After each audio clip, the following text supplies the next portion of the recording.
"Security, escort this woman out. She doesn't work here." Those words echoed through the marble lobby like a gunshot. The woman who spoke them was wearing a $3,000 Chanel suit and clutching a Louis Vuitton bag like it was a weapon. She didn't recognize me. Her own daughter. Standing in the building that bore my name. The security guard, Marcus, looked between us with confusion spreading across his face.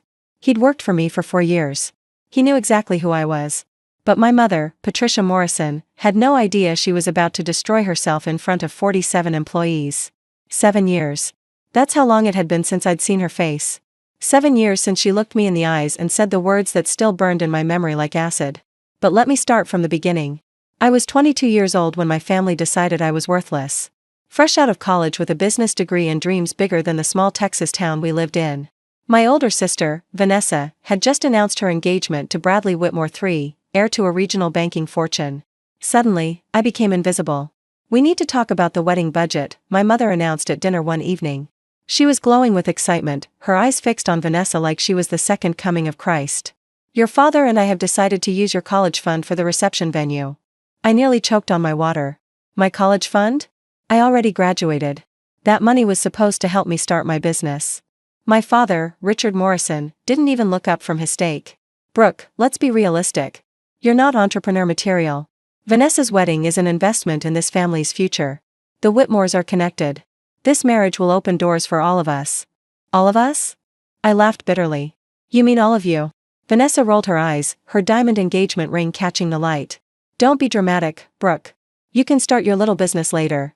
My wedding only happens once." Little business. That's what they called my dream. I had spent 4 years developing a business plan for a consulting firm that would help small businesses navigate digital marketing. I had projections, market research, potential clients already interested. But to them, it was just Brooke's little hobby. "I saved that money too," I said quietly. "Grandma left me that inheritance specifically for my future. You can't just take it." My mother's face hardened. "Your grandmother is gone, Brooke. And while she was alive, she clearly didn't understand the importance of family unity. Vanessa's wedding will benefit everyone. Your little marketing idea can wait." "It's not just marketing. It's a full-service digital consulting firm. I have a 50-page business plan, enough."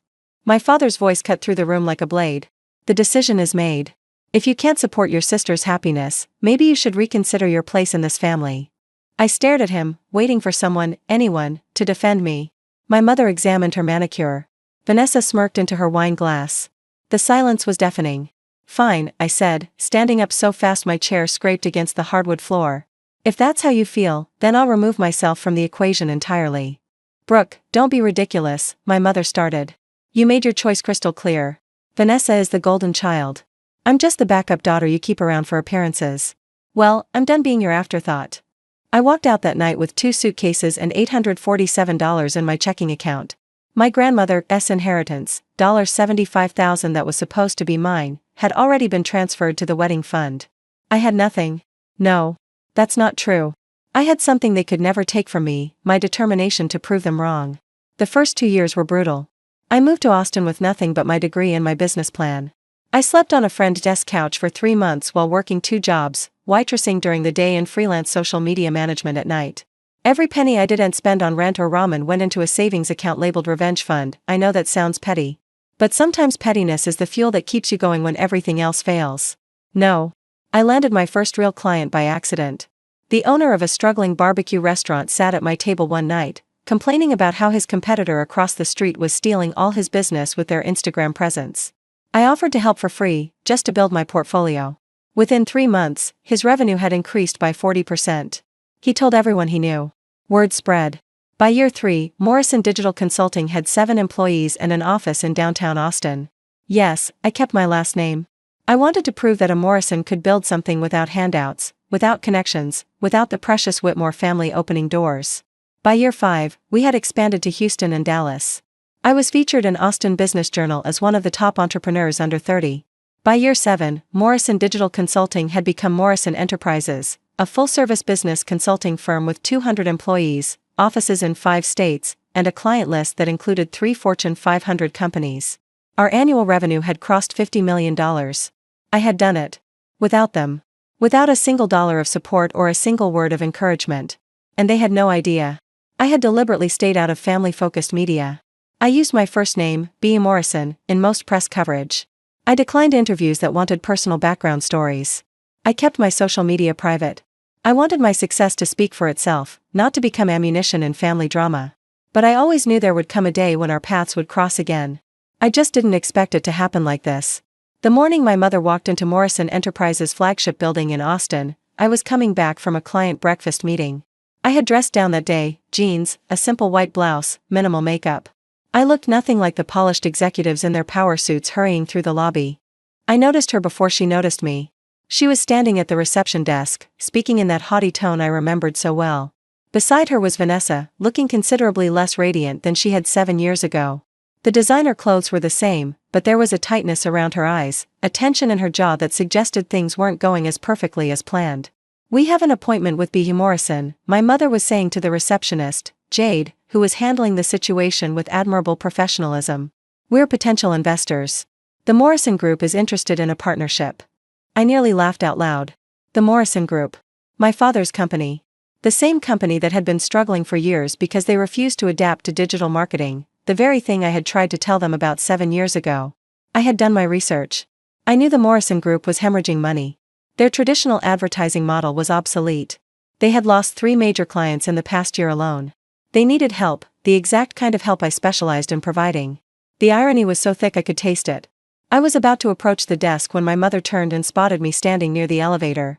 Her eyes swept over me with that dismissive look I knew so well, the one that said you re beneath my notice. "Excuse me," she said, her voice dripping with condescension. "Do you work here? We've been waiting for 10 minutes. Someone needs to escort us to Mr. Morrison's office immediately." She didn't recognize me. Her own daughter. Standing 3 feet away from her. I had changed, of course. 7 years of building a business had transformed me. I was more confident, more composed. I carried myself differently. But still, a mother should know her own child. "Mr. Morrison?" I repeated, allowing a small smile to play at the corner of my lips. "Yes, being Morrison. The CEO. Don't tell me you don't even know who runs this company." She turned to Vanessa with an exasperated sigh. "The quality of employees these days is appalling." Vanessa was staring at me with a strange expression. Something was flickering in her eyes, recognition trying to break through. "Mom," she said slowly, "doesn't she look like security?" my mother called out, cutting Vanessa off. She pointed directly at me. "Security, escort this woman out. She doesn't work here." Marcus, who had been standing near the entrance, walked over with a barely concealed grin on his face. "Ma'am, I'm going to need to see some identification from you." "From me?" My mother's voice rose an octave. "I'm Patricia Morrison. I'm here for a business meeting. This woman is clearly trespassing." "Actually," Marcus said, "I was talking to you. I need to verify your appointment." He turned to me. "Good morning, Ms. Morrison. How was your meeting?" The color drained from my mother's face. Slowly. Like watching a sunset in reverse. "Ms. Morrison," she whispered. I smiled and pointed to the massive letters etched into the wall behind the reception desk. Morrison Enterprises. And below it, in smaller but still prominent text, "Founded by Brooke Morrison, CEO." "Check the name on the building, Mother." Vanessa's hand flew to her mouth. My mother's Louis Vuitton bag slipped from her fingers and hit the marble floor with a thud that echoed through the suddenly silent lobby. "Brooke." My mother's voice cracked. That's impossible. You were supposed to, you couldn't possibly." "Couldn't possibly what?" I asked calmly. "Succeed? Build something? Become more than your afterthought daughter?" Every employee in the lobby had stopped what they were doing. Phones were forgotten. Conversations died mid-sentence. All eyes were on us.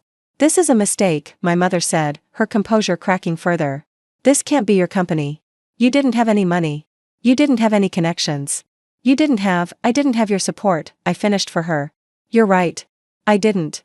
What I had was $847, a business plan you called a little hobby, and the determination to prove that I didn't need you or your precious Whitmore connections to succeed." Vanessa finally found her voice. "Brooke, we had no idea. Why didn't you tell us?" "Tell you?" I laughed, but there was no humor in it. "Tell the family that stole my inheritance for a wedding? Tell the parents who said I wasn't entrepreneur material?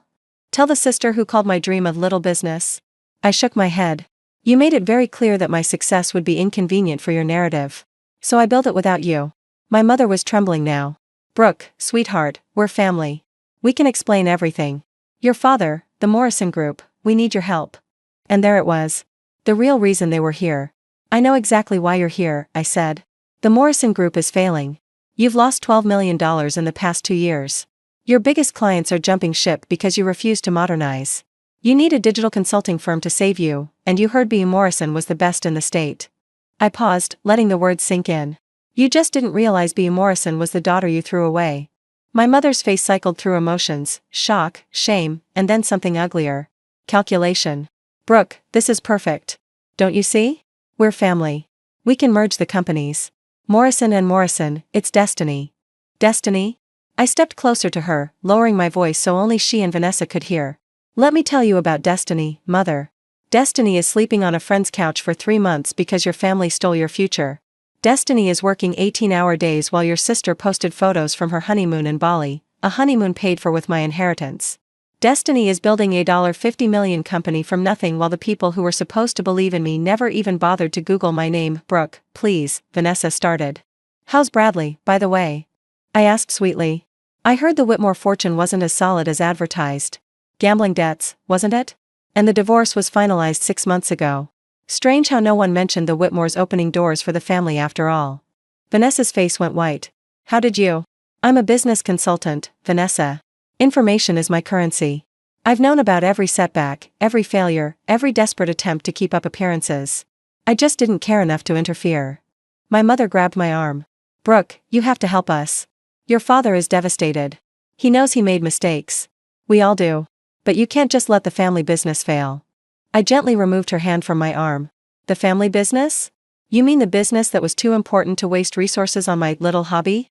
The business that would have benefited from digital consulting 7 years ago if anyone had bothered to listen to me. We were wrong, my mother whispered. We were so wrong. Please, Brooke.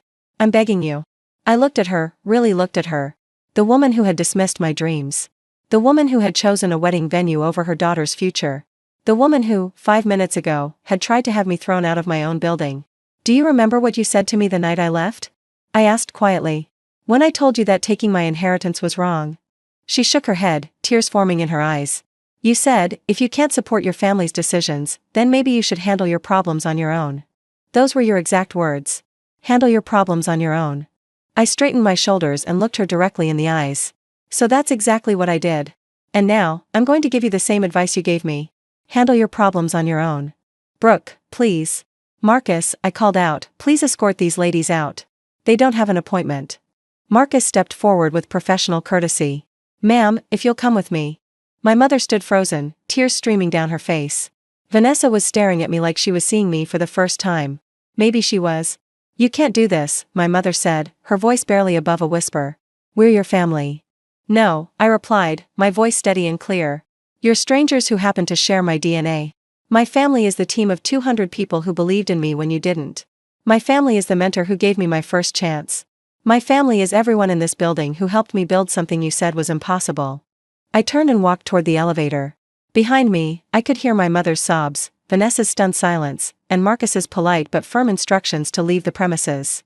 As the elevator doors closed, I caught one last glimpse of my mother's face, the shock, the regret, the dawning realization that she had lost something she could never get back.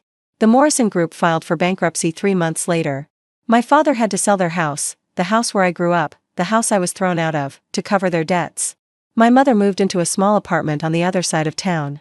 Vanessa, without Bradley's money or our parents' support, got a job as an administrative assistant at a company that, ironically, was one of my clients.